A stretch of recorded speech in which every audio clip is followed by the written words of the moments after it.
All my dear masters for you మీకోసం ఛానల్కి స్వాగతం సుస్వాగతం. ముందుగా మన గురువు గారైన శ్రీ బ్రహ్మర్షి పితామహ పత్రిజీ గారికి మన గురుమాతకు నా ఆత్మ ప్రణామాలు మాస్టర్స్. ఓకే మాస్టర్స్, మాస్టర్ అందరికీ ఆత్మ ప్రణామాలు. ఓకే మాస్టర్స్, ఈరోజు మన ఛానల్కి సీనియర్ పిరమిడ్ మాస్టర్ గారైన శ్రీనివాసు గారు నెల్లూరు నుంచి వచ్చారు మాస్టర్స్. సార్ చెప్పబోయే టాపిక్ పత్రిజీ గారితో నా దివ్య ధ్యాన అనుభవాల గురించి చెప్పబోతున్నారు మాస్టర్స్. ఓకే మాస్టర్స్, సార్ని వెల్కమ్ చెప్పుకుందాం. Okay sir, please welcome sir, continue your section. Thank you sir. Okay, thank you sir, thank you. ముందుగా మనందరి గురువు అయినటువంటి బ్రహ్మర్షి సుభాష్ పత్రిజీ తల్లి స్వర్ణమాల పత్రి పాదపద్మకు ప్రణమిల్లుతూ ఈనాటి పత్రిజీ గారితో నా దివ్య జ్ఞాన అనుభవాలని మీ అందరితో కలిసి పంచుకుంటున్నందుకు చాలా సంతోషంగా ఉంది. అలాగే ముఖ్యంగా ఫర్ యూ మీకోసం ఛానల్ వారికి సతీష్ కుమార్ గారికి నా ప్రత్యేక ధన్యవాదాలు తెలియజేసుకుంటూ ఈనాటి ఈ ధ్యాన సత్సంగాన్ని మీతో పంచుకుంటున్నందుకు ఆనందిస్తూ ప్రారంభిస్తాం ఈ సెషన్ని.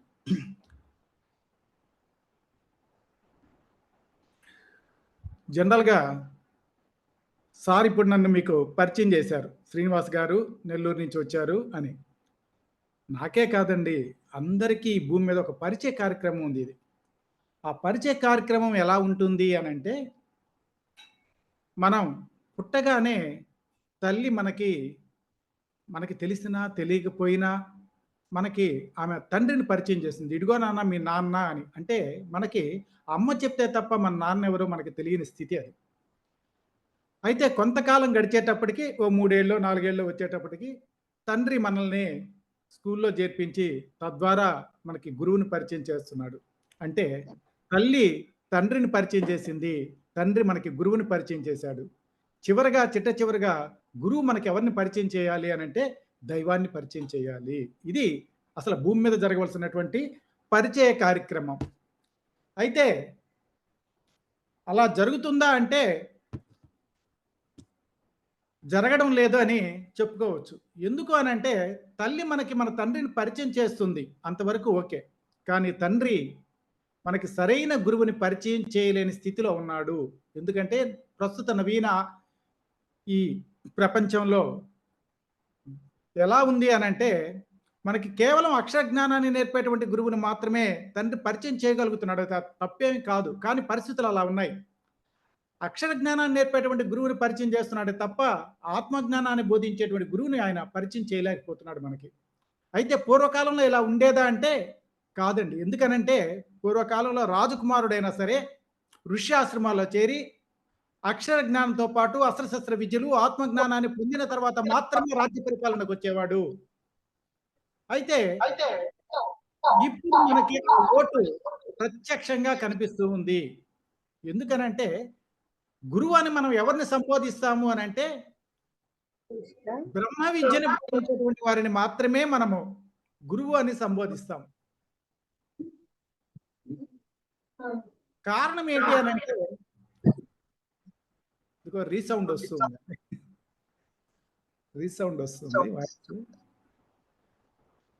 కారణం ఏంటి అని అంటే జ్ఞానము 2 విధాలుగా మనం తెలుసుకుంటూ ఉంటాం. ఏంటి అంటే ఒకటి అక్షర జ్ఞానము, రెండవది ఆత్మ జ్ఞానము. వాస్తవానికి మనకి మన తల్లే మొట్టమొదటి గురువు. ఆవిడ మనల్ని స్కూల్లో చేర్పించక ముందే ఒళ్ళో కూర్చోబెట్టుకొని పలక బలపం మన చేత్తో ఆవిడ పట్టించి ఆలు దిద్దిస్తుంది. ఆ రోజున ఆ అంటే అమ్మ అని, ఆ అంటే ఆవు అని చదువుకున్నాం. అమ్మ ఆవు అని అనుకున్న 2 అక్షరాల అర్థము, కానీ చాలా లోతైన అర్థం ఆ 2 అక్షరాల వెనక దాగి ఉంది. ఏంటి అది అని అంటే ఒకటి అక్షర జ్ఞానము, రెండవది ఆత్మ జ్ఞానము. 2 జ్ఞానాలని సమంగా పొందు నాన్న అని మన తల్లి మనకి ఒళ్ళో కూర్చోబెట్టుకుని ఆమె చేతితో దిద్దిస్తుంది. కానీ ప్రస్తుత పరిస్థితుల్లో అక్షర జ్ఞానాన్ని నేర్పేటువంటి గురువులను మాత్రమే మనకి పరిచయం చేయగలుగుతున్నాడు మన తండ్రి. ఈ లోటును భర్తీ చేయడానికే బ్రహ్మర్షి సుభాష్ పత్రిజీ లాంటి ఓ అద్భుతమైనటువంటి మహా గురువు ఈ భూమి మీదకి వచ్చి ప్రపంచవ్యాప్తంగా దాదాపు 35 దేశాల్లో నిద్రిస్తున్నటువంటి ఆత్మల్ని తట్టి లేపుకుంటూ వెళ్ళిపోయాడు. ఓ పెను విప్లవాన్ని ఈ భూమి మీద తీసుకొచ్చాడు. ప్రపంచ దేశాలన్నీ ధ్యానం ధ్యానం ధ్యానం అంటూ పలవరించే స్థితికి తీసుకొచ్చాడు మహానుభావుడు. కాబట్టి ఆ తండ్రికి మనం ఏమిచ్చి రుణం తీర్చుకోగలమని చెప్పండి? కేవలం ఆయన చూపిన బాటలో నడవడం తప్ప మరొక మార్గం లేదు. ఆయన జీవితమంతా దేనికోసమైతే శ్రమించాడో, అహింసాయుత జగత్తు, శాకాహార జగత్తు, పిరమిడ్ జగత్తు అంటూ ఆయన అహర్నిశలు మన కోసం ఎంతో కష్టపడి ఈ భూమిని ధ్యానమయంగా మార్చినటువంటి ఆ మహానుభావుడికి బాటలో నడవడమే మనం ఆయనకిచ్చేటువంటి గురుదక్షిణ వాస్తవానికి. అయితే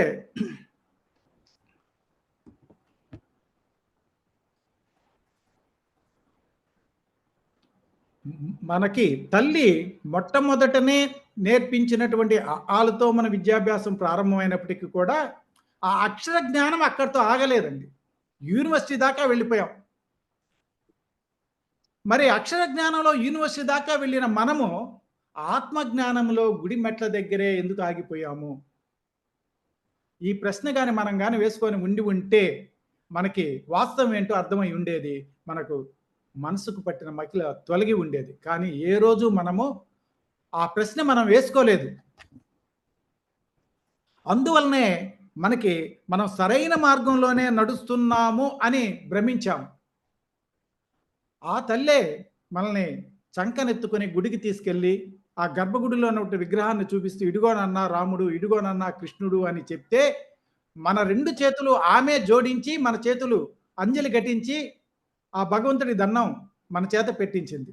మరి ఆనాడు పెట్టిన ఆ దన్నమే, ఆ ప్రణామాలే, ఆ అంజలి ఘటించడమే, అవే ప్రసాదాలు, అవే ప్రదక్షిణలు 60 ఏళ్ళవుతున్నా, 70 ఏళ్ళవుతున్నా అంతకు మించి ఒక్క అడుగు కూడా ముందుకు పడలేదు. అలాంటి స్థితి నుంచి మనకి మన గురుదేవులు బ్రహ్మర్షి సుభాష్ పత్రిజీ దేవుడు అంటే నువ్వేరా, ఎవడైతే దేవులాడుతున్నాడో ఆ దేవులాడేవాడే దేవుడు అని మనకి అద్భుతమైనటువంటి జ్ఞానాన్ని మనలో రగిలించినటువంటి మహానుభావుడు బ్రహ్మర్షి సుభాష్ పత్రిజీ. అయితే పత్రిజీ గారితో నా ధ్యాన అనుభవాలు చెప్పాలి అనంటే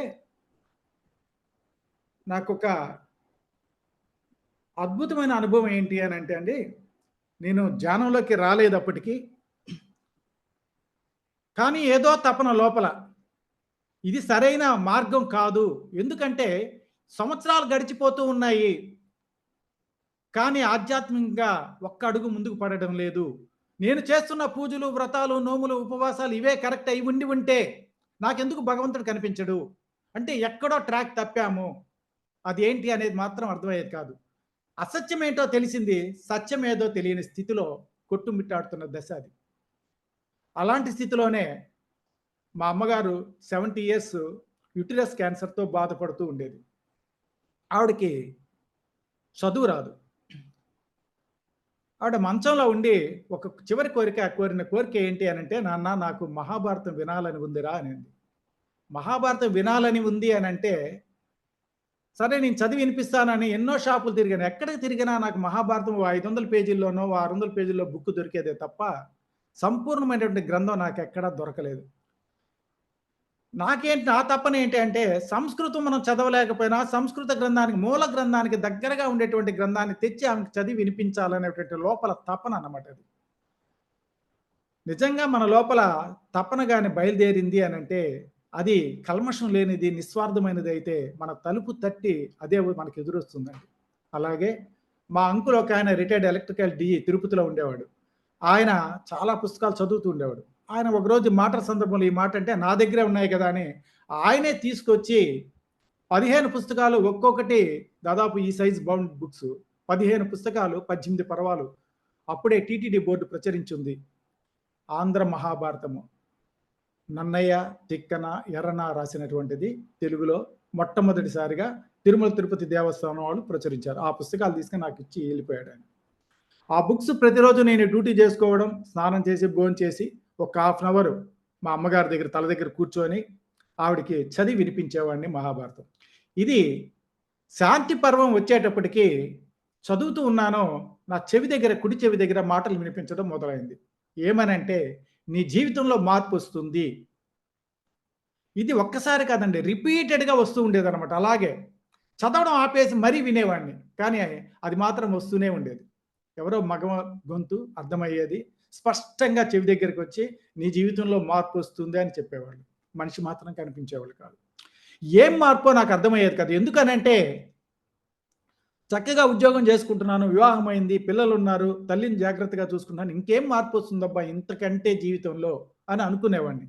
అప్పుడు తెలీదు నాకు. అలాగే మధ్య మధ్యలో గురు చరిత్ర గూడా ఆవిడకి చదివి వినిపించేవాడిని.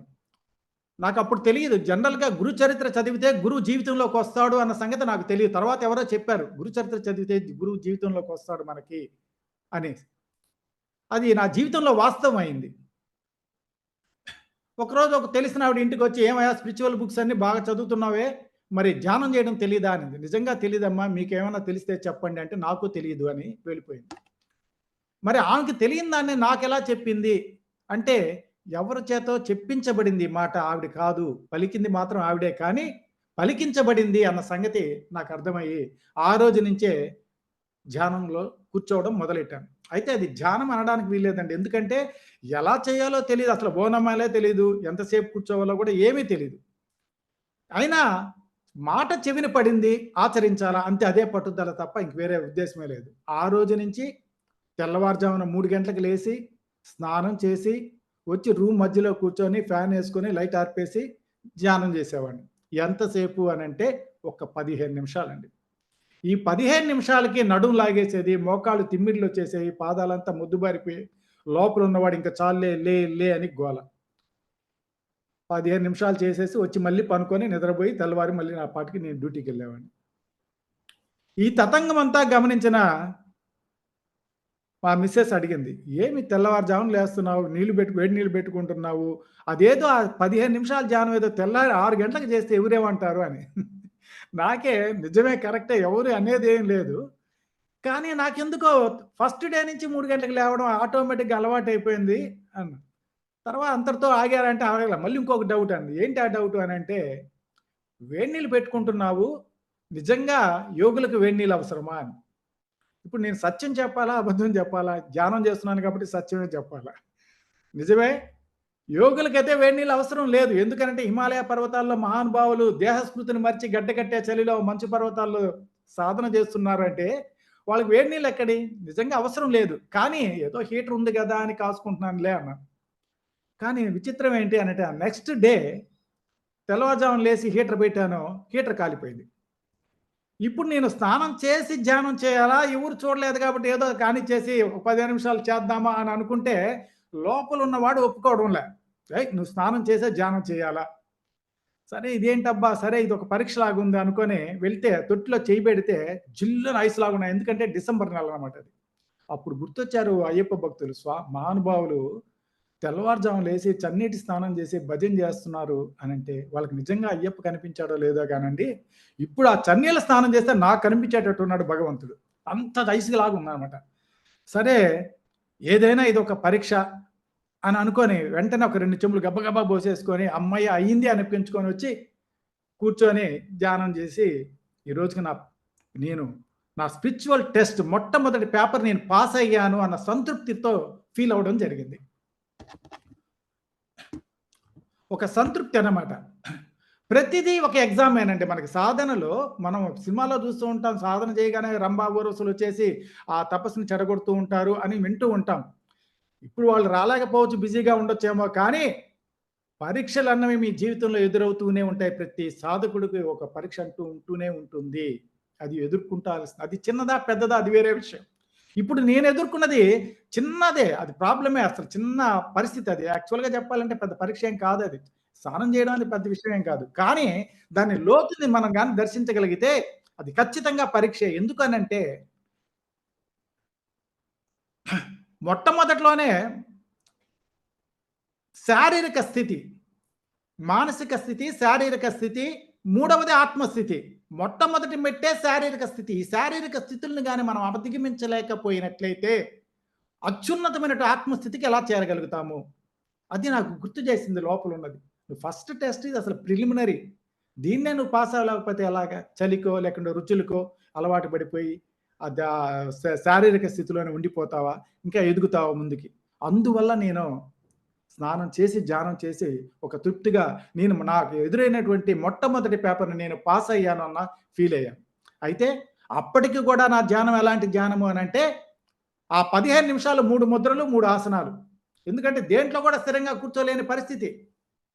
సరే కూర్చున్న తర్వాత కళ్ళు మూసుకున్న తర్వాత ఏమనుకోవాలో కూడా తెలీదు. అనుకోవాలో, అనుకోకూడదో కూడా తెలీదు. ఆ డౌట్స్ ఎవరు క్లారిఫై చేసేవాళ్ళు కూడా ఇప్పట్లో అంటే దాదాపు నేను 2007లో విషయం అండి ఇది చెప్తుంది. 17 సంవత్సరాల క్రితం. అప్పట్లో ఇప్పటిలాగా క్లాసులు లేవు. అందులో ఇప్పుడైతే మరి భోజనాలు పెట్టి, టిఫిన్‌లు పెట్టి, టీలిచ్చి, ఏసీ హాల్స్ బుక్ చేసి మరీ క్లాసులు చెప్తున్నారు. ఎంత సౌకర్యవంతంగా ఉందో చూడండి. ఆ రోజు ఒక డౌట్ అడగాలంటే వెతుక్కోవాల్సొచ్చే పరిస్థితి అన్నమాట. అయితే ఇలాంటి స్థితిలో ఓ రోజు 3 గంటలకి ధ్యానం అయిపోయింది. ఓ 15 నిమిషాలు అయిపోయింది అనిపించాను.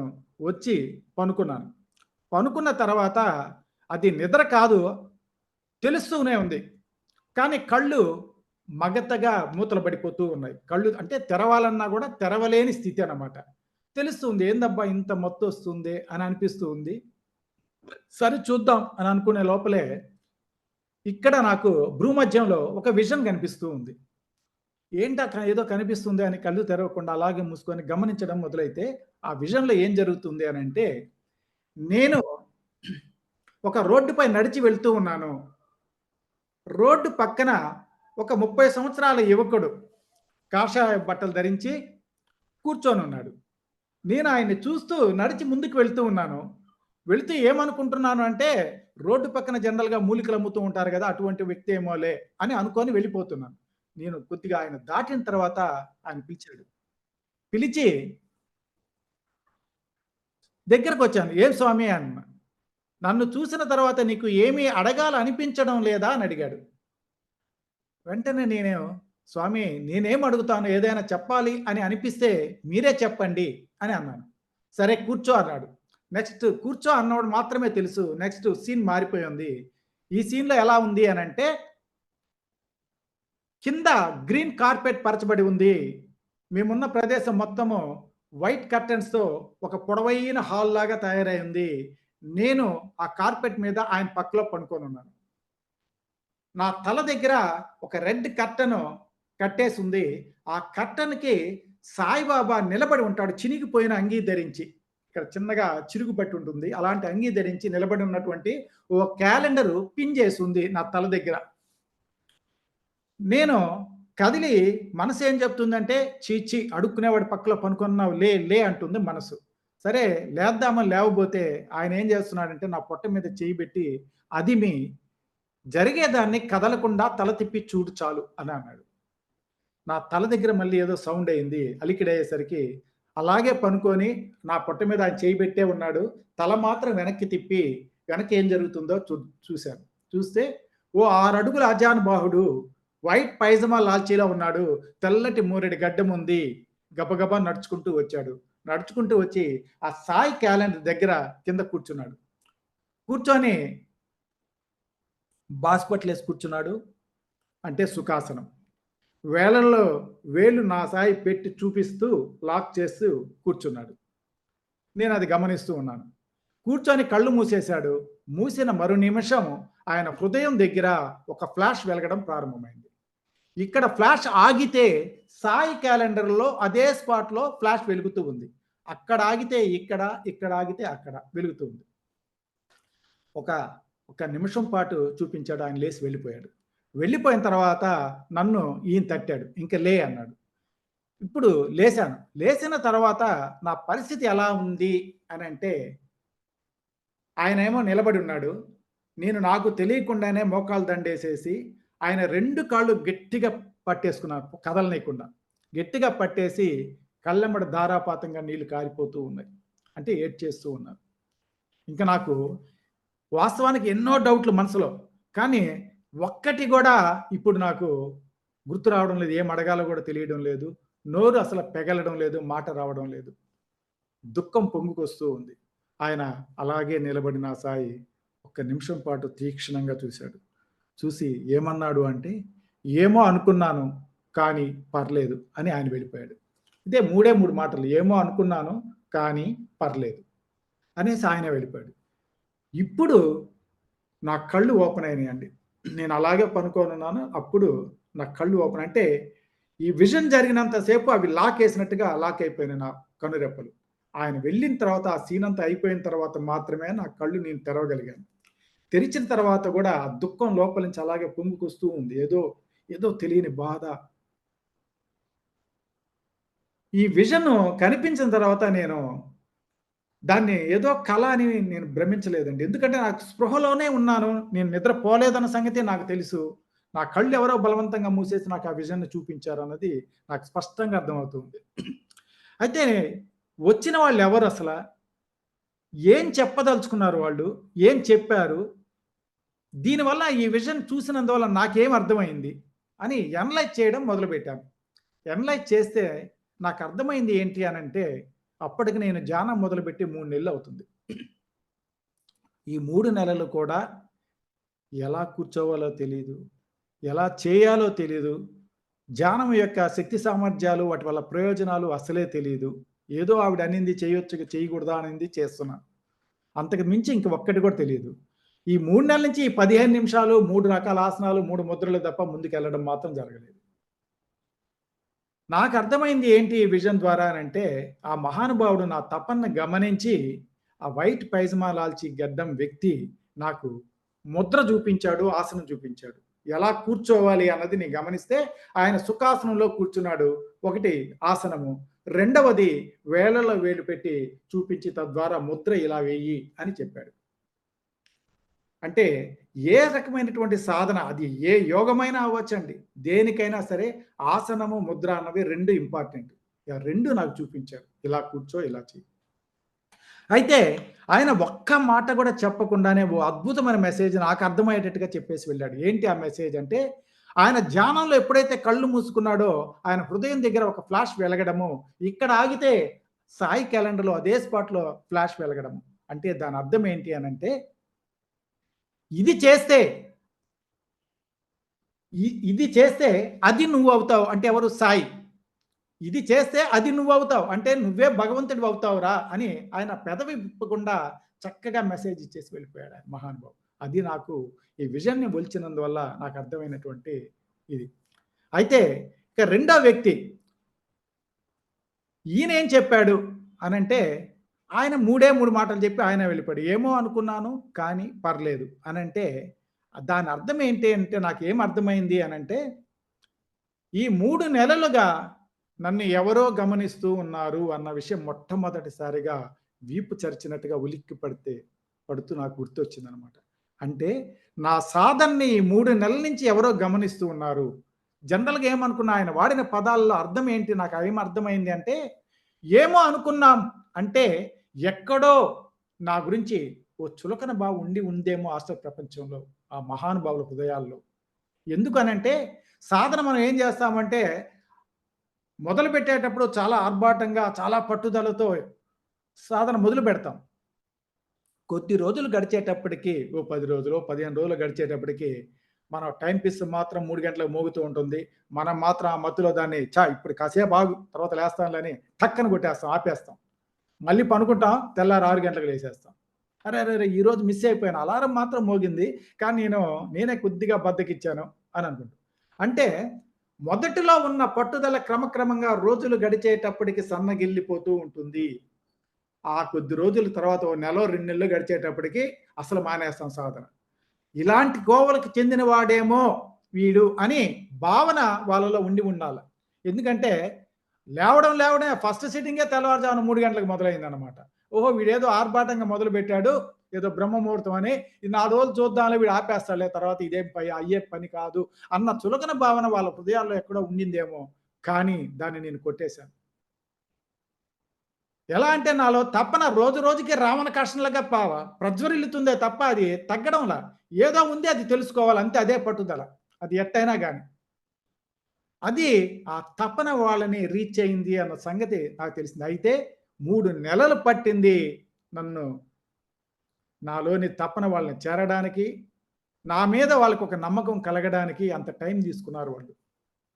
అయితే రెండవది కానీ పర్లేదు అన్న ఈ 2 పదాల యొక్క అర్థం ఏంటి అంటే, నాకు ఎంత బూస్టింగ్ ఇచ్చారు అంటే, ఆ 2 చిన్న పదాలు అయినప్పటికి కూడా నాకు ఆధ్యాత్మిక ప్రపంచానికి ఓ ఎంట్రీ లభించినంత ఆనందం వేసింది నాకు. ఇంక నేను ఎక్కడ వెనక్కి తిరిగి చూడలేదండి. వాళ్ళే వాళ్ళ చేతే శభాష్ పర్లేదు కానీ అన్నారు అంటే నేనెందుకు వెనక్కి తగ్గాలి ఇంకా? అది సాధనలో ఎన్ని లోటుపాట్లున్నా అది వేరే విషయం. వాళ్ళ చేత ప్రశంసించబడ్డాను, పర్లేదు నువ్వు కానీ అన్నారు అనంటే, ఇంక నేను ఆలోచించాల్సిన అవసరం లేదు. నా సాధన నేను ముందుకు చేసుకొని పోతాను అని అనుకుంటే, అయితే అంతటితోటి అది వదిలేసానా అంటే వదలలేదండి. కూర్చున్న ప్రతిసారి నేనేం చెప్పేవాడిని అనంటే, నా సాధనలో లోపాలున్నాయన్న సంగతి నాకు తెలుసు. అయినా చేస్తున్నాను. నేను ఏ స్పిరిచ్యువల్ సొసైటీ దగ్గరికి వెళ్ళను. ఎందుకు అనంటే, ఈ రోజున భూమి మీద అనేక రకాల స్పిరిచ్యువల్ సొసైటీస్ పుట్టగొడుగుల్లాగా పుట్టున్నాయి. ఒక్కొక్క సొసైటీ ఒక్కొక్క రకమైనటువంటి ధ్యానాన్ని చెప్తూ ఉన్నాయి. ఒకదాని దగ్గరికెళ్తే, ఒక సంవత్సరం తర్వాత ఇంకెవరో ఇంకొకరు నా జీవితంలోకొచ్చి ఇది కరెక్ట్ కాదు అనంటే, ఒక్క రోజైనా నా జీవితంలో మళ్ళీ వెనక్కి తిరిగి తెచ్చుకోగలనా? అందువల్ల నేను ఏ సొసైటీస్‌ని దగ్గరికి వెళ్లి ధ్యానం నేర్చుకోవాలన్న అభిప్రాయం నాకసలు లేదు. అందుకనే సాధనలో ఈ 15 నిమిషాల సాధనలో కూడా కూర్చున్న ప్రతిసారి ఏం చెప్పేవాడినంటే, ఏ రూపాన్ని ఊహించేవాడిని కాదు. ఏ పేరు పెట్టి భగవంతుని పిలిచేవాడిని కాదు. మొట్టమొదటి నుంచి నాకు భగవంతుడు ఉన్నాడు అన్న నమ్మకం ఉంది. అది విశ్వమంతా నిండి ఉన్న చైతన్యం అన్న భావన నాలో ఇమిడి ఉంది కనుక, పరమాత్మకి పేరు పెట్టి పరిమితం చేయదలుచుకోలేదు నేను. ఆ పాటి జ్ఞానం ఆల్రెడీ నాకు ఉంది. అయితే ఇప్పుడు నేనేం చెప్పేవాడినంటే, తండ్రి మానవ జీవితం అత్యల్పం అనేటిది నీటి మీద బుడగ వంటిది ఎప్పుడు పేలిపోతుందో తెలీదు. కనుక నేను వాళ్ళ చుట్టూ, వీళ్ళ చుట్టూ తిరగను. నా టైం వేస్ట్ చేయొద్దు దయచేసి. సరైన మార్గం ఏదో ఆ మార్గంలోకి డైరెక్ట్‌గా నన్ను నడిపించు. ఆ బాధ్యత నీదే. నా సాధన సరిచేసే బాధ్యత పరమాత్ముడి మీద పెట్టి, నా పని నేను చేసుకుంటూ వెళ్తూ ఉన్నాను. అది ఈ 3 నెలల నుంచి నేను చేస్తున్న విషయం. అయితే ఇంతటితోటి మామూలుగా ఎక్స్‌పీరియన్స్ చెప్పండి అనంటే, వాస్తవానికైతే ఎక్స్‌పీరియన్స్ అయితే అయిపోయింది. ఎక్స్‌పీరియన్స్ అయితే అయిపోయింది. ఇలా చెప్పినందువల్ల మీకొచ్చిన ఉపయోగం లేదు. ఇన్న వాళ్ళకి ఉపయోగం లేదు. చెప్పుకున్న వాడికి వచ్చిన ప్రయోజనం కూడా ఏం లేదు. కాకపోతే చెప్పుకున్న వాడికి ధ్యానంలో నాకు ఆ గురువు కనిపించాడు, వెంకటేశ్వర స్వామి కనిపించాడు, శివుడు కనిపించాడని ఒకవేళ గొప్పకి చెప్పుకుంటే చెప్పుకోవచ్చేమో కానీ, దానివల్ల వచ్చిన ఉపయోగం ఏముంది? నాకెవరు కనిపిస్తే మీకొచ్చిన ఉపయోగం ఏంటి ఇన్న వాళ్ళకి? ఉపయోగం ఏం లేదు దానివల్ల. కానీ అది కాదండి మనం పంచాల్సింది ధ్యాన అనుభవం అంటే. ఆ అనుభవానికి నువ్వు ఏం తెలుసుకున్నావు? ఏం నేర్చుకున్నావు? నేర్చుకున్న దాన్ని నీ జీవితంలో ఇంప్లిమెంట్ చేశావా? లేదా? చేస్తే వచ్చిన ఫలితం ఏంటి? ఆ ఫలితాన్ని మీ చేత జ్యూస్ చేసి తాగించగలిగితే మీ అణువణువున ఇన్‌స్పిరేషన్ నిండిపోతుంది. దాన్ని ఇన్‌స్పైర్‌గా తీసుకొని మీరు జీవితంలో ముందుకెళ్ళగలుగుతారు. అది నేను మీకివ్వాలి. వాస్తవానికి అది నేను మీకు ధ్యాన అనుభవం ద్వారా పంచాల్సింది కూడా అదే. కానీ చాలామంది ఏం చెప్తూ ఉంటారంటే, మాకు అనుభవాలే రావండి. ఈ మాట చాలా ఘోరమైన విషయం అండి. ఎందుకనంటే, అనుభవాలు రాకపోవడం ఏంటసల? మనం అనుభవాలు పొందడం కోసమే ఈ భూమి మీదకొచ్చాం. అసలు ఫండమెంటల్ అదే, బేస్ అదే. ఎందుకొచ్చామంటే అనుభవాలు పొందడానికే, తద్వారా జ్ఞానాన్ని మనం వృద్ధి చేసుకోవడానికి, ఆత్మజ్ఞానాన్ని పొందడానికి, ఆత్మజ్ఞాన బ్రహ్మజ్ఞానంగా మార్చుకోవడానికే వచ్చాం ఇక్కడికి. మరి అనుభవాలే లేవంటే ఇంకెందుకొచ్చినట్టు అసల? అంటే ఇది అవగాహన లేక చెప్పిన మాట. వాళ్ళ ఉద్దేశ్యం ఏందంటే, అనుభవం అంటే ధ్యానంలో వస్తున్నాయే అనుభవాలు. ఇంక మిగతా అనుభవాలు కాదు అని. ధ్యాన అనుభవాలు మొదటి మెట్టండి వాస్తవానికి. అది మొదట్లో అందరికీ కూడా రావు. కొంతమందికొస్తాయి. కానీ ఆ స్థితి కూడా కొంతకాలమే సాగుతుంది. ఆ తర్వాత అది ఆగిపోతుంది. అప్పుడు ప్రతి సాధకుడికి జీవితంలో ఇటువంటి స్థితి ఒకటి ఎదురై తీరుతుంది. ఏంటి అనంటే ఇంకక్కడ మాటలుండవు. వినిపించడాలు, కనిపించడాలు ఏమీ ఉండవు. అరే ఏంటి మొదట్లోనే బ్రహ్మాండంగా ఉందే, అద్భుతంగా మెసేజెస్ తీసుకున్నానే, మహానుభావులు కనిపించేవాళ్ళే. ఇప్పుడు ఎవరు కనిపించడం లేదు, ఏమి వినిపించడం లేదే. అంటే నేను సాధన కరెక్ట్‌గా చేస్తున్నానా అని ఎక్కడైనా ట్రాక్ తప్పానా అన్న అనుమానం ప్రతి సాధకుడికి జీవితంలో ఒకసారైనా ఎదురై తీరుతుంది. ఎందుకంటే అనుభవాల పట్ల అవగాహన లేకపోవడమే దీనికి కారణం. అనుభవం అంటే ధ్యాన అనుభవం మాత్రమే కాదు. ధ్యాన అనుభవం మొదటి మెట్టయితే, రెండవ మెట్టు జీవిత అనుభవాలు, భౌతిక అనుభవాలు. మీ భౌతిక జీవితంలో ఎన్ని కష్టాలు, సుఖాలు, ఆనందాలు, సంతోషాలు, బాధలు, భయాలు ఎన్ని అనుభవించి ఉంటారు? ఇవన్నీ అనుభవాలు కాదా? ఎందుకు తీసుకుంటున్నారు అవన్నీ? మహాభారతము, రామాయణాలు చాలా చిన్న గ్రంథాలండి వాస్తవానికి మన జీవితంతో పోలిస్తే. జననం ఒక అట్ట, మరణం మరొకట్ట. 2 అట్టల మధ్య కుట్టబడినటువంటి పేజీలే మన జీవిత మహా అధ్యాయాలు. ఇంత చరిత్ర పెట్టుకొని అనుభవాలు లేవంటాం ఏంటి? ప్రతి స్థితి నుంచి ఓ అనుభవం నేర్పుతూనే ఉంది మనకి నేచరు. కానీ ఎరుకని కోల్పోయి ఏదో ధ్యానంలో కూర్చున్నప్పుడు మాత్రమే వచ్చే అనుభవాలే అనుభవాలు అనుకుంటున్నాము. ధ్యాన అనుభవాల్లో 99.9% మనసు చేసే మాయ ఉంటుంది. దాన్ని ఒలిచి ఎంతో అనుభవం ఉంటే తప్ప ఏది ఒరిజినల్లో, ఏది డూప్లికేటో, ఏది మనసు చేసే మాయో మనం పసిగట్టలేము. కానీ జీవిత అనుభవాలు అలా కాదండి. జీవిత అనుభవాల్లో 100% ప్యూరిటీ ఉంటుంది. దాంట్లో ఎక్కడ మోసం, మాయ, దగ ఉండదు. ఒక అనుభవం నీకు ఎదురైంది అంటే ఎలా ఉంటుందంటే జీవిత అనుభవాలు పరీక్ష పెట్టి తర్వాత పాఠం నేర్పుతుంది. స్కూల్లో ఏమో ఉపాధ్యాయుడు పాఠం చెప్పిన తర్వాత పరీక్ష పెడతాడు. కానీ జీవితం అలా కాదు. పరీక్ష పెట్టి తద్వారా నీకు పాఠం నేర్పిస్తుంది. ఇవి అనుభవాలంటే. అయితే నాకు కనిపించిన ఈ విజన్‌ని నేను ఇంతటితోటి వదిలేయలేదు. నాకేదో అర్థమైంది అనుకోని తృప్తి పడిపోలేదు. ఈ విజన్‌ని వలవడం మొదలుపెట్టాను ఇంకా. ఏంటి అది అనంటే, ఆ వచ్చిన ఇద్దరు ఎవరు? నాకు తెలియాలి. ఇది నేను ధ్యానంలో కూర్చున్న ప్రతిసారి నా మొదటి మంత్రం లాగనమాట. స్వామి, ఎవరో మహానుభావులు ఇద్దరొచ్చారు. మీరిద్దరూ నన్ను గమనించారు అన్న విషయం నాకు అర్థమైంది. ఎందుకంటే నా సాధనలో ఎన్నో లోటులు ఉన్నాయి అన్న సంగతి నాకు తెలిసి ఆ పరమాత్ముడికి విన్నవించుకుంటున్న దశలో మీరిద్దరూ వచ్చి నా సాధనని కరెక్ట్ చేయడానికి వచ్చారు. కానీ ఆఫీస్‌లో ఎవరన్నా బిజీగా ఉన్నప్పుడు టీ చెప్తే, ఆ టీ తాగుతూ ఎవరు చెప్పారు అని పేరు కనుక్కోకుండా టీ తాగను. మరి ఒక టీ తాగాలంటేనే ఎవరు చెప్పారు, ఆ మహానుభావుడు ఎవరు అని థాంక్స్ చెప్పి తాగుతున్నామే, మరి నా ఆధ్యాత్మిక జీవితాన్ని సరిచేయడానికి వచ్చినట్టు ఇద్దరు మహానుభావుల పేరు తెలియకుండా నేను ఎలా ప్రశాంతంగా ఉండగలను చెప్పండి. అందుకే తండ్రి, మీ పేరు దయచేసి నాకు చెప్పండి అని అడిగి కూర్చునేవాడిని. ప్రతిరోజు ఇదే కార్యక్రమం అన్నమాట. అడగడం, కూర్చోవడం.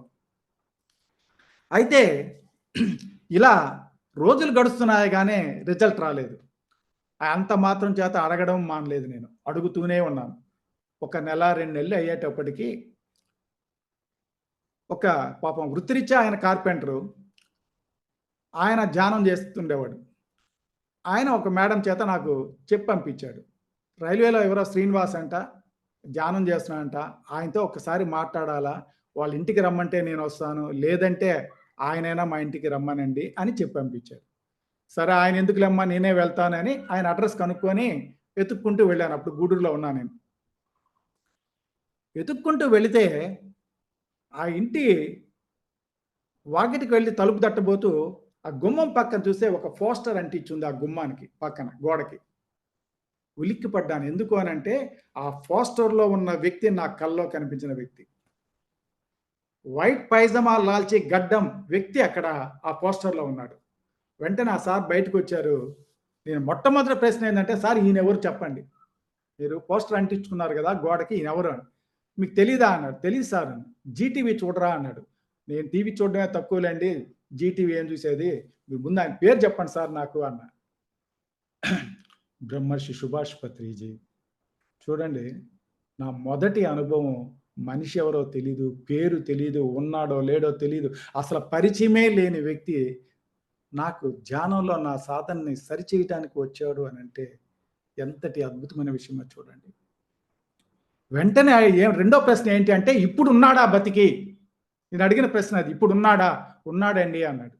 అట్టయితే నా జీవితంలో నేను ఒక్కసారైనా కలిసి తీరుతాను అనేసి వచ్చేసాను అక్కడి నుంచి. కాసేపు మాట్లాడి ఆయన సాధనలో ఆయన పరిస్థితులు చెప్పాడు, నా ఇబ్బందులు అడిగాడు, చెప్పాను, కరెక్ట్ చేసుకొని వచ్చేసాం. అయితే ఇంటికి వచ్చిన తర్వాత మళ్ళీ తెల్లవారుజామున కూర్చున్నప్పుడు మళ్ళీ ఇదే మాట. స్వామి, ఒక్కరి పేరైతే తెలిసింది, బ్రహ్మర్షి సుభాష్ పత్రిజీ అని. కానీ రెండవ వ్యక్తి ఎవరో కూడా నాకు తెలియాలి. ఇలా మళ్ళీ ఇంకొక నెల, 2 నెలలు గడిచిపోయినాయండి. కానీ అడగడం మాత్రం మానలేదు. అడుగుతూనే ఉన్నాను. ఒకరోజు అడిగి ధ్యానంలో కూర్చున్న తర్వాత మాటలు వినిపిస్తున్నాయి పక్కన. ఆయన అడుగుతున్నాడు. మనిషి మాత్రం కనిపించడం లేదు. మాటలు మాత్రమే వినిపిస్తున్నాయి. ఏమని అడుగుతున్నాడు అంటే, ఇన్ని రోజులైంది నేనెవరో ఇంకా నీకు గుర్తు రావడం లేదా? అడుగుతూనే ఉన్నావు ప్రతిరోజు అన్నాడు. నిజమే స్వామి. అజ్ఞాన దశలో ఉన్న నేను గుర్తించలేకపోతున్నాను. మీరెవరో నాకు నిజంగానే తెలీదు. ఎంత ఆలోచించినా ఎవరై ఉంటారన్న గూడా ఊహకు గూడా అందడం లేదు. దయచేసి మీ పేరు చెప్పండి స్వామి అని. కానీ ఏ మహానుభావుడు గూడానండి ఎందుకనో అక్కడ పేరు కాడికొచ్చేసరికి ఇబ్బందిగా ఫీల్ అవుతారు. వాళ్ళ పేరు అడిగితే వాళ్ళ పేరు చెప్పరు. అదే మనమైతే ఒక పాంప్లెట్‌లో నా పేరేయలేదని గొడవలు పెట్టుకునే వాళ్ళున్నారు. కనీసం ఫోను నంబర్ లేకపోతే గొడవ పడిన వాళ్ళున్నారు. ఏదైనా గుడికి దానం ఇస్తే ఫ్యాన్‌కి 3 రెక్కలుంటే 3 రెక్కల మీద వాడి పేరు రాసుకునేవాడున్నాడు.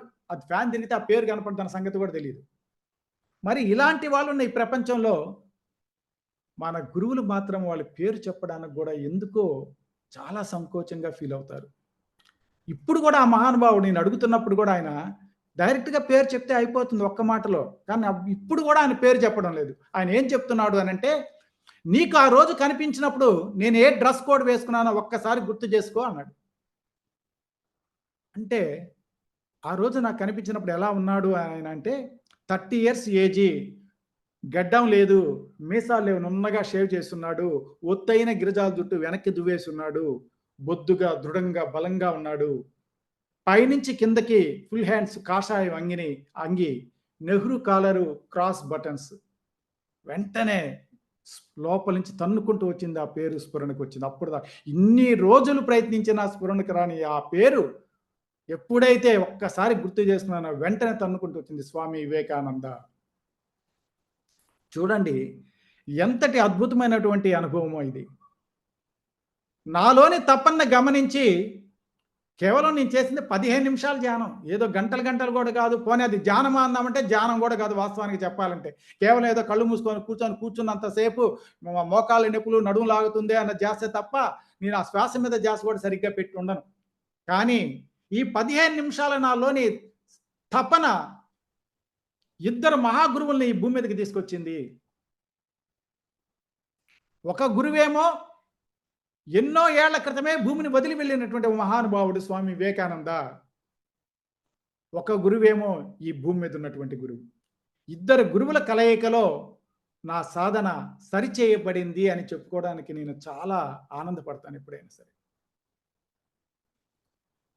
చూడండి ఎన్ని ఏళ్ళు అయిందండి వివేకానందుడు వెళ్ళిపోయి. ఆయన వాస్తవానికి ఆయనే చెప్పొచ్చు కూడా ధ్యానం నాకు. ఆయనే చూపిస్తే ఇదిగో ఇలా చేయంటే అయిపోద్ది. కానీ ఆయన చెప్పలా. ఎందుకనంటే ఆయన నా గురువు కాదు. భూమి మీద నీ గురువు ఇదిగో అని నా గురువుని పరిచయం చేయడం కోసం ఆయన భూమి మీదకొచ్చి నాకు నా గురువుని పరిచయం చేసి వెళ్ళాడు. మరి 15 నిమిషాల సాధన ఇద్దరు మహాగురువుల్ని నా దగ్గరికి తీసుకొచ్చింది అంటే ఇంకా సరైన సాధన చేస్తూ గంటలు గంటలు సాధన చేస్తే మనం ఎన్ని అద్భుతాలను క్రియేట్ చేయొచ్చో చూడండి.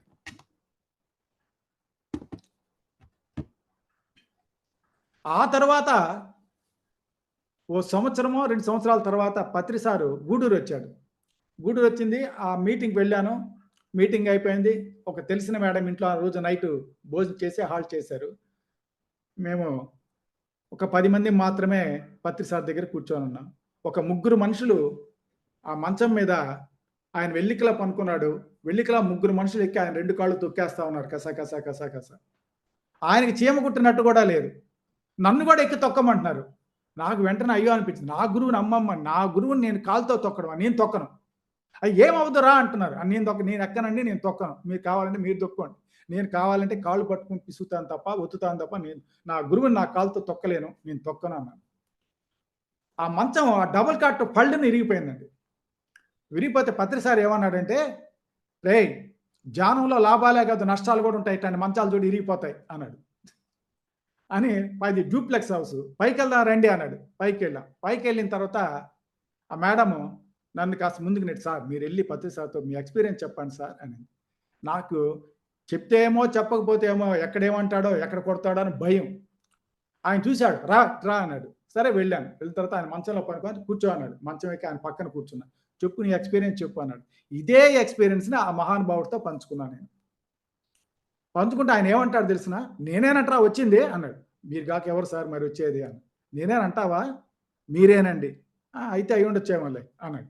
అంటే చూడండి అన్నీ తెలిసిన మహా జ్ఞాని ఎలా ప్రవర్తిస్తాడో చూడండి. ఏమీ తెలియనట్టుగానే. ఆయన భౌతిక ప్రపంచంలో భౌతిక దేహంతోటే కాదు, సూక్ష్మ ప్రపంచంలో సూక్ష్మ శరీరంతో కూడా ఎందరో తపనతో ఉన్నటువంటి రగిలిపోతున్నట్టు ఆ హృదయాల్ని సరైన మార్గంలో నడిపినటువంటి మహానుభావుడు బ్రహ్మర్షి సుభాష్ పత్రిజీ. అట్టి మహానుభావుడు మన గురువుగా లభించడం అంటే కొన్ని వేల జన్మల పుణ్యఫలం తోడైతే తప్ప సాధ్యం కాదు అన్నది వాస్తవం. అందుకే ప్రతిసారి కూడా అంటుంటాడు ఎప్పుడు, రే నా చిటికెన వేలు పట్టుకోవాలంటేనే గత 3 జన్మలుగా మీరు యోగులై ఉంటేనే తప్ప నా వేలు పట్టుకోలేరు. ఇది వాస్తవం అండి. నిజమే అది. మనకి అర్హత ఉంటేనే ఆయన్ని మనం తాకగలం కూడా. అలాగే ఇంకొక 2 చిన్న ఎక్స్‌పీరియన్స్ చెప్తాను.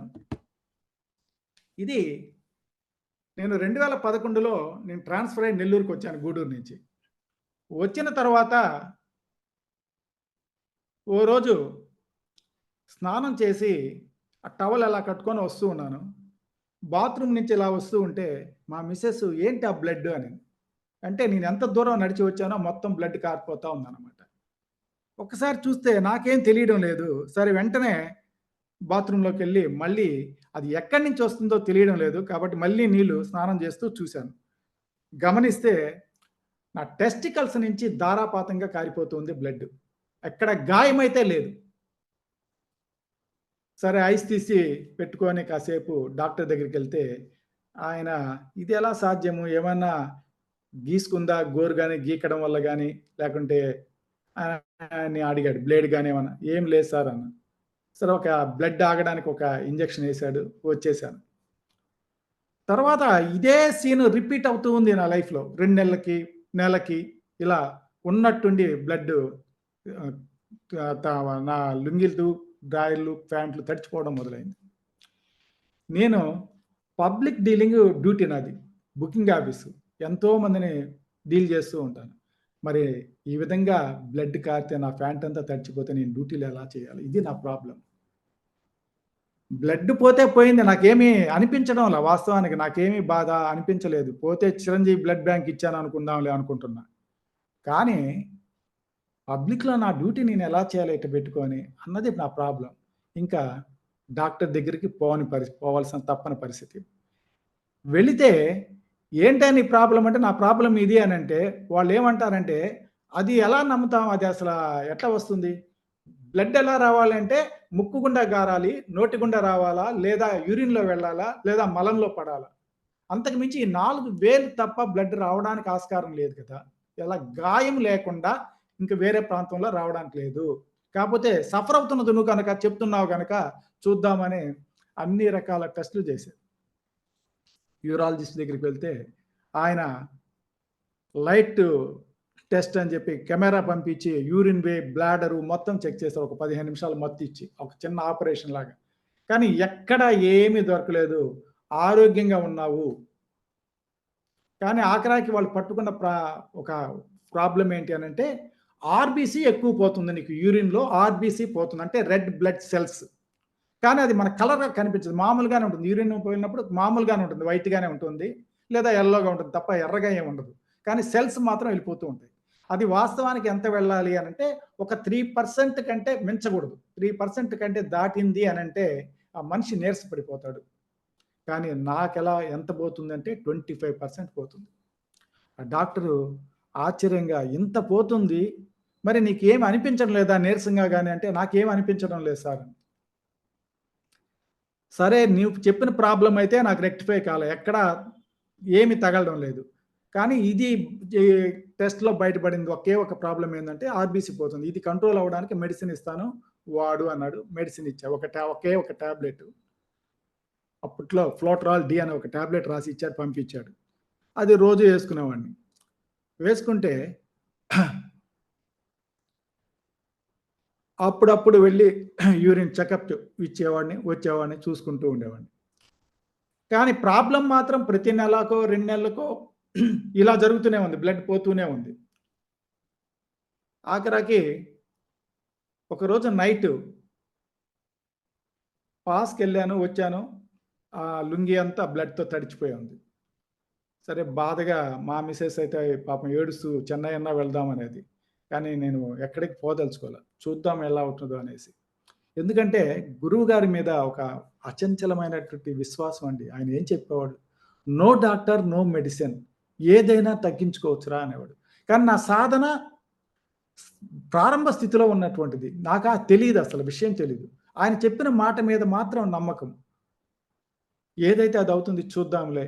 డాక్టర్ కూడా ఏమీ లేదంటున్నాడు కదా, ఏమీ లేకపోయినా కూడా పోతూనే ఉంది కదా, సరే చూద్దాం ఇది ఎంతవరకు వస్తుందో అనుకునేవాడిని. ఆ రోజు నైటు అది చూసిన తర్వాత లుంగి అంతా తడిచిపోయింది. అంటే ఎంత పోయేదో చూడండి. నాకు తెలియకుండానే ఎక్కడ పెయిన్ గాని ఏమి ఉండేది కాదు. పనుకొని బాధగా అనుకున్నాను. జనరల్‌గా గురువు ఏం చెప్తాడంటే, చిన్న చిన్న పాపాలు చేస్తే చిన్న చిన్న కర్మలు, పెద్ద పెద్ద పాపాలు చేస్తే పెద్ద పెద్ద కర్మలు అని చెప్తాడు. మరి నేను ఎంత పెద్ద కర్మ చేశానో కదా, నాకు ఇటువంటిది దాపురించింది. దీన్ని నేనేం చేయగలను అని బాధపడుతూ పనుకున్నాను. ఇంకేమనను. నేను ఏ కర్మ చేశాను, గురువు పెద్ద పాపం చేస్తే పెద్ద కర్మ అన్నాడు కదా అని గుర్తొచ్చి బాధతో పనుకున్నాను. కొద్దిసేపటి తర్వాత నాకొక కళ అనొచ్చు, లేకుంటే విజన్ అనొచ్చు, ఏదైనా ఒకటే దాదాపుగా. నాకొక సీన్ కనిపిస్తూ ఉంది. ఏంటి అంటే, ఆ సీన్‌లో ఇంట్లో చైర్‌లో పత్రి సార్ వచ్చి కూర్చున్నాడు మా ఇంట్లో. చైర్‌లో కూర్చోగానే అరే! పత్రి సార్ వచ్చాడు ఏంటా అనుకుంటున్నాను నేను. ఇలా రా అని పిలిచాడు నన్ను. నేను వెళ్ళాను. వెళితే దగ్గరికి వెళ్ళగానే జస్ట్ నాకు ఏ ప్రాబ్లమ్ అయితే ఉందో, ఎక్కడి నుంచి బ్లడ్ వస్తుందో అక్కడ చెయ్యేసి పట్టేసాడు ఆయన. అక్కడ ఎప్పుడైతే ఆయన చెయ్యి టచ్ అయిందో నాకు వెంటనే దుఃఖం వచ్చేసింది. ఆయన ఎందుకొచ్చాడో నాకు అర్థమైపోయింది ఆయన. వెంటనే ఆయన గట్టిగా కౌగిలించుకొని ఆయన కుర్చీలో కూర్చున్నాడు. ఆయన భుజం మీద నా తల పెట్టేసి ఏడ్చేస్తూ ఉన్నాను. ఆయన ఈ 2 చేతులతో నన్ను గట్టిగా పట్టుకొని నా వీపు నిమురుతూ, తడుతూ, "ఎందుకురా బాధపడతావు? నేనొచ్చానుగా. ఎందుకు బాధపడతావు? అయిపోయిందిరా, ఈ రోజుతో నీ ప్రాబ్లమ్ సాల్వ్ అయిపోయింది" అని చెప్తూ ఏం చెప్తున్నాడు అనంటే, ఇది 8 సంవత్సరాల కర్మరా, తీసేస్తున్నాను. 8 సంవత్సరాల కర్మ నేను తీసేస్తున్నాను. అయినా అలా అని చెప్పి అందరికీ తీస్తాను అనుకుంటావేమో, కాదు. ఎందుకొచ్చాను అంటే, నువ్వు యెహోవా బిడ్డవి, అందుకొచ్చాను నేను అనేసి ఆ పదం వాడేశాడు. ఆయన వెళ్ళిపోయాడు. వెళ్ళిన తర్వాత తెల్లవారు నేను లేసి రాత్రి విజన్ గుర్తొస్తూ ఉంది. ఆయన వచ్చాడు, ఇలా చేశాడు, వెళ్ళిపోయాడు. ఈ రోజుతో నేను తీసేస్తున్నాను అన్నాడు. ఎంతవరకు కరెక్ట్ చూద్దాం అని రెడీ అయ్యి డాక్టర్ దగ్గరికి చెకప్ కోసం వెళ్తున్నా. మా మిసెస్ అడిగింది, "లాస్ట్ వీకే కదా వెళ్లారు. మెడిసిన్ కూడా ఉంది కదా, అప్పుడే మళ్ళీ ఎందుకు వెళ్తున్నారు" అనింది. నేనేం చెప్పలే. "కాదు కాదు, పని ఉంది, వెళ్ళేసి వస్తానులే, వచ్చిన తర్వాత చెప్తానని" వెళ్ళిపోయాను. వెళ్ళి యూరిన్ టెస్ట్‌కి ఇచ్చి రిపోర్ట్ వచ్చిన తర్వాత తీసుకొని చూస్తే, లాస్ట్ వీక్‌లో అప్పటికి 3 నెలల నుంచి మెడిసిన్ వాడుతున్నా కూడా 25 ఉన్న ఆర్‌బీసీ 23కి, 22కి మధ్యలో ఉంటుంది. ఇప్పుడు ఈ రిపోర్ట్‌లో కరెక్ట్‌గా 1 వీక్ గ్యాప్. ఈ రిపోర్ట్‌లో 3%కి వచ్చింది. 3 నెలలు మందులు వాడితే 25 నుంచి 22కి వచ్చిన ఆర్‌బీసీ ఈ వారంలో ఒకేసారి అంత కౌంట్ డౌన్ ఎందుకయిందో నాకసలు ఆశ్చర్యం వేసింది. అంటే రాత్రి పత్రి సార్ వచ్చాడు. ఇది చెప్పింది ఆయన. "ఈ రోజుతో నీ ప్రాబ్లమ్ సాల్వ్ అయిపోద్ది" అన్నాడు కదా. 8 సంవత్సరాల కర్మని నేను తీసేస్తున్నానురా అని చెప్పాడు. వాస్తవమే, కరెక్టే, ఇది భ్రమ కాదు. ఆయన చెప్పిన మాటలో సత్యం ఉంది అని ఇంటికొచ్చిన తర్వాత అప్పుడు నా రిపోర్ట్ చూపించాను. ఇదిగో లాస్ట్ వీక్ తీసుకున్న రిపోర్టు, ఇప్పుడు తీసుకున్న రిపోర్ట్ చూడు. 1 వీక్‌లో ఇంత తేడా ఎలా సాధ్యమైంది? మరి 3 నెలల నుంచి వెళ్తూనే ఉన్నాను. మందులు వాడుతూనే ఉన్నాను. అయినా రాని రిజల్ట్ 1 వీక్, ఈరోజు పోతే ఇలా వచ్చింది. రాత్రి పత్రి సార్ ఇలా కనిపించి ఇలా చెప్పాడు. అంటే నాకు ఈ విజన్‌లో ఆయన ఒక అద్భుతమైన విషయాన్ని చెప్పకుండానే చెప్పినట్టయింది. నాకేంటి అనంటే, నేను I am not a yesterday boy. నిన్న మొన్న పుట్టినవాడిని కాదు ఈ భూమి మీదకి. గత 2000 సంవత్సరాల క్రితమే ఈ భూమి మీదకు వచ్చినటువంటి సోల్ ఇది అన్న సంగతి ఆయన మాటల ద్వారా నాకు అర్థమైంది. ఎందుకంటే జీసస్ పేరు మాటల్లో చెప్పాడు కాబట్టి. అంటే అప్పటి నుంచి ఉన్న ఈ సోల్ ఇది. అంటే వృద్ధాత్మ. జస్ట్ ఒక హింట్ ఇచ్చాడన్నమాట. అందువల్ల నేనొచ్చా నీకు. 8 సంవత్సరాలు చేసినటువంటి కర్మని ఆ మహానుభావుడు ఇలా తీసి అలా పెట్టేశాడు. నాలాంటి వాళ్ళకే కాదండి, ఇలా ఎంతమందికి ఈ భూమి మీద ఎన్ని అద్భుతమైనటువంటి ఎక్స్‌పీరియన్స్ ఎందరి కర్మల్ని ఆ మహా గురువు తీసుకున్నాడండి. మనం అంటూ ఉంటాం, ఎందుకెళ్ళిపోయాడు? అన్ని 2095 వరకు ఉంటానన్నవాడు మహానుభావుడు ఇప్పుడే ఎందుకెళ్ళిపోయాడు? అలా చెప్పడం తప్పు కదా అన్నవాళ్ళు కూడా ఉన్నారు.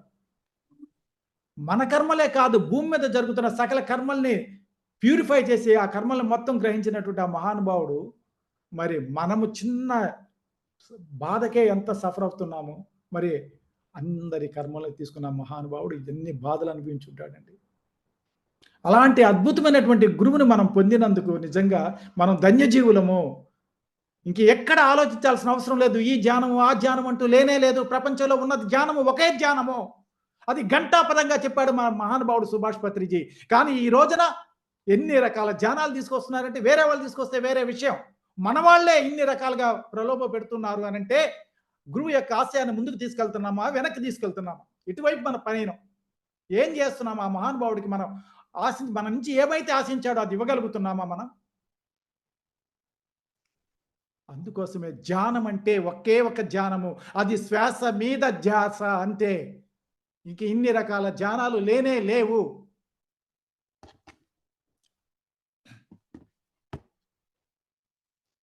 ఇలాంటి అనుభవాలు ఎన్నో అనండి. నాకే కాదు, ఒక్క పిరమిడ్ మాస్టర్, ఏ ఒక్క పిరమిడ్ మాస్టర్ కదిలించినా రోజుల తరబడి ఎక్స్‌పీరియన్స్ చెప్పగలడు. మన పిఎంసి అసలు ఎతుక్కోవాల్సిన అవసరమే లేదు కంటెంట్ గురించి. ఒక్క ధ్యాన అనుభవాలే సంవత్సరాల తరబడి రిలే ఇవ్వచ్చు. మరి అంతటి అద్భుతమైనటువంటి జ్ఞానులుగా మనం నిజంగా చెప్పాలంటే ఒక నేషనల్ హైవే ఎక్కించాడు ఆయన. ఆయన ఒకసారి ఆయన మాటల్లోనే చెప్పాడు. ఏమనంటే, అందరూ చెట్టు చుట్టూ తిప్పి ఇక్కడ తీసుకొస్తారా, చుట్టూ తిప్పి తీసుకొచ్చి ఇక్కడ దండం పెట్టు, లేకపోతే ఇక్కడ ఇది చేయని అంటారు. నేను డైరెక్ట్‌గా హైవే ఎక్కించేశాను మిమ్మల్ని. వాస్తవం అది, సత్యం అది. కానీ మనం ఏం చేస్తున్నామంటే, హైవే దిగేసి ఇంకా గొంతుల్లోకి వెళ్తున్నాం ఇప్పుడు మళ్ళీ. సందులు గొంతులు చూస్తున్నాం. అవసరం లేదండి. ఆయన చెప్పిన మాటలు, ఆయన చూపినటువంటి మార్గము పట్టుకుంటే ఇంక వేరే ఏ భ్రమలకి లోనవ్వాల్సిన అవసరము లేనే లేదు. దాని పేరే శ్వాస మీద ధ్యాస. ఏ రకమైన సాధన అయినా తీసుకోండి. హఠయోగమా, రాజయోగమా, లేకంటే దాన్ని ఏమంటారు, ట్రాన్స్‌డెంటల్ మెడిటేషనా, లేకుంటే డైనమిక్ మెడిటేషనా, ఎన్ని రకాల మెడిటేషన్‌లో అయినా శ్వాస మీద సంబంధం లేని మెడిటేషన్ అంటూ భూమి మీద ఎక్కడైనా ఉంటే చూపమనండి ఎవరినైనా. శ్వాసకు సంబంధం లేని సాధన ఎక్కడైనా ఉందా ప్రపంచంలో? ఏ సాధన అయినా శ్వాసతో మిళితమై ఉన్నటువంటిదే సాధన. మరి అంత ఖచ్చితంగా, అంత నిక్కచ్చిగా ఉన్నది యథార్థాన్ని, సత్యాన్ని ఒలిచి చూపించినా కూడా ఇంకా మనం భ్రమలకు లోనవుతున్నామనంటే మనం ఎక్కడున్నామో ఆలోచించుకోండి. ఆయనకి ఇవ్వాల్సినటువంటి నిజమైన నివాళి అదే.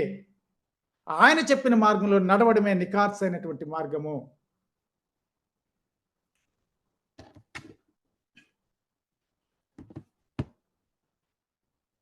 అయితే ఆయన నెల్లూరు వచ్చినప్పుడు ఒకసారి ఒక మాట చెప్పాడు.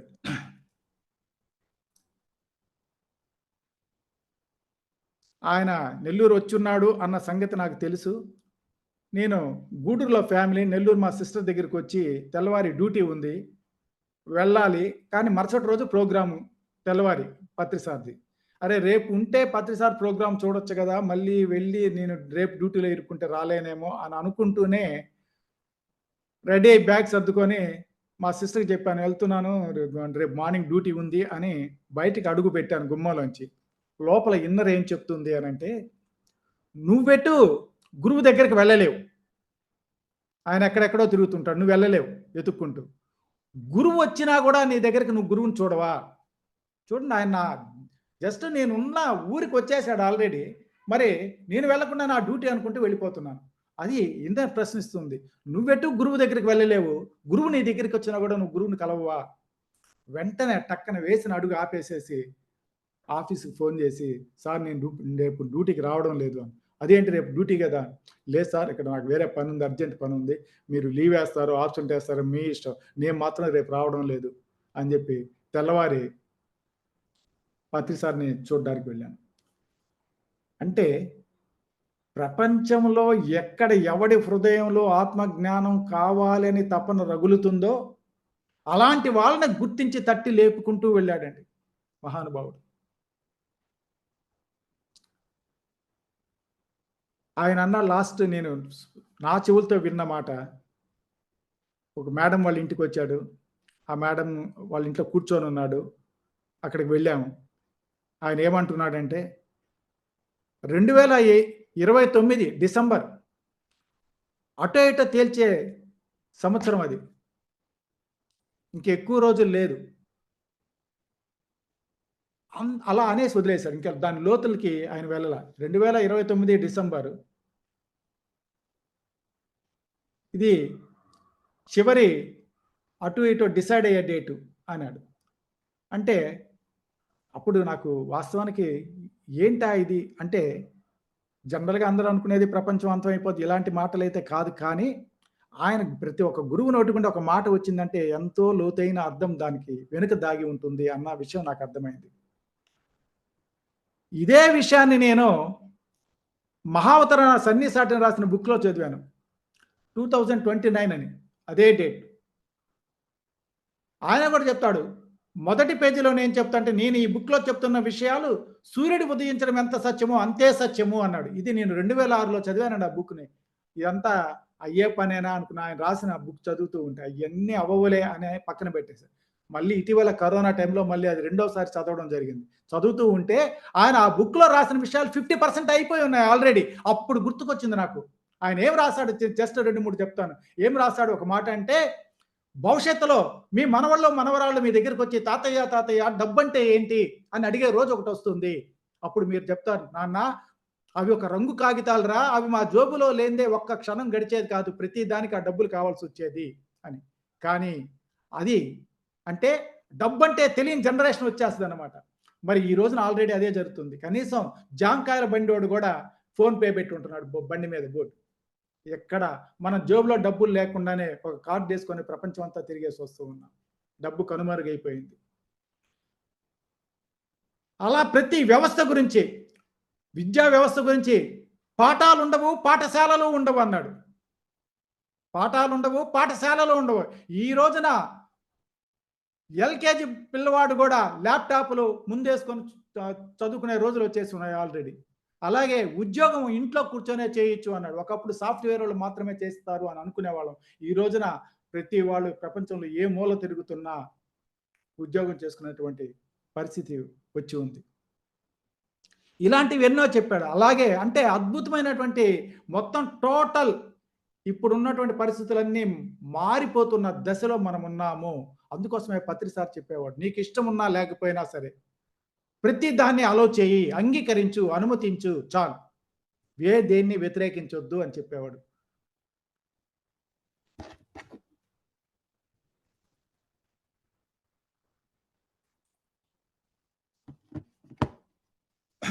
మరి గురువు యొక్క మాటలు ఎంత లోతైన గూఢార్థం దాగి ఉంటాయో చూడండి. జరుగుతున్నటువంటి పరిణామ క్రమంలో మనం ఒక కీలకమైన దశలో ఉన్నాము. నాకు అనిపిస్తుంటుంది మన గురువు ఇప్పుడు ఇంకొక 5 ఏళ్ళు ఉండి ఉంటే ఎంత బాగుండేది. ఇట్లాంటి క్లిష్ట సమయంలో మనల్ని వదిలేసి వెళ్ళిపోయాడే అన్న బాధ అప్పుడప్పుడు అనిపిస్తున్నా కూడా నా ఎక్స్‌పీరియన్స్ నాకు గుర్తొచ్చి గురువు నా దగ్గరికి భౌతిక శరీరంతో కాకపోయినా ఆస్తుల ప్రపంచంలో నాకొచ్చిన ఆ ఇబ్బందులు గమనించి నా కన్నీళ్లు తుడిచినటువంటి ఓ మహానుభావుడికి ఇదేమి పెద్ద విషయమేమి కాదు. శరీరం ఉన్నా ఒకటే, లేకపోయినా ఒకటే అన్న వెంటనే మళ్ళీ ఆ ఆలోచన వచ్చి నా బాధను తగ్గిచ్చేస్తూ ఉంటుంది. ఓకే మాస్టర్స్, నాకు ఈ అవకాశం ఇచ్చినటువంటి for you me channel Satish Kumar గారికి నా ప్రత్యేక ధన్యవాదాలు తెలియజేసుకుంటున్నాను. అలాగే రేపు మీరందరూ విన్నందుకు జ్ఞానాభిలాషులందరికీ కూడా నా ధన్యవాదాలు తెలియజేసుకుంటూ ముగిస్తున్నాను. Okay, thank you masters. Thank you. Okay sir, for you మీకోసం మన ఛానల్కి వచ్చి ఎంతో ఆత్మజ్ఞానం అందించారు sir. Thank you sir. Thank you.